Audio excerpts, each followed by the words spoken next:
আন্তর্জাতিক সহযোগিতা বৃদ্ধির লক্ষ্যে স্পোর্টস ডিপ্লোমেসি জোরদারের উদ্যোগ নেওয়া হয়েছে। মাননীয় প্রধানমন্ত্রীর ঘোষণা অনুযায়ী ইতিমধ্যে নতুন করে স্পোর্টস কর্মসূচি চালু করা হয়েছে, যার মধ্যে 12 থেকে 14 বছরের প্রতিভাবান ক্রীড়া শিক্ষার্থীদের বৃত্তি প্রদান করা হবে।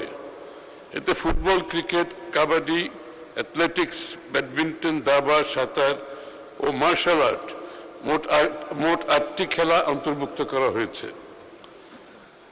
নতুন করে স্পোর্টসে সারা দেশ থেকে 1,21,492 জন কিশোর ও 47,130 জন কিশোরী সহ মোট 1,68,622 জন খেলোয়াড় নিবন্ধন করেছে।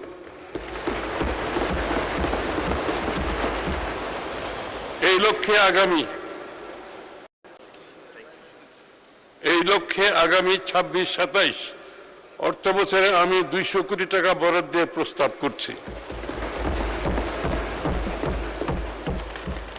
প্রতিটি শিক্ষার্থীকে অন্তত একটি খেলাধুলায় অংশগ্রহণের সুযোগ নিশ্চিতকরণে বিভিন্ন পর্যায়ে নিয়মিত ক্রীড়া প্রতিযোগিতা ও টুর্নামেন্ট আয়োজন করা হবে।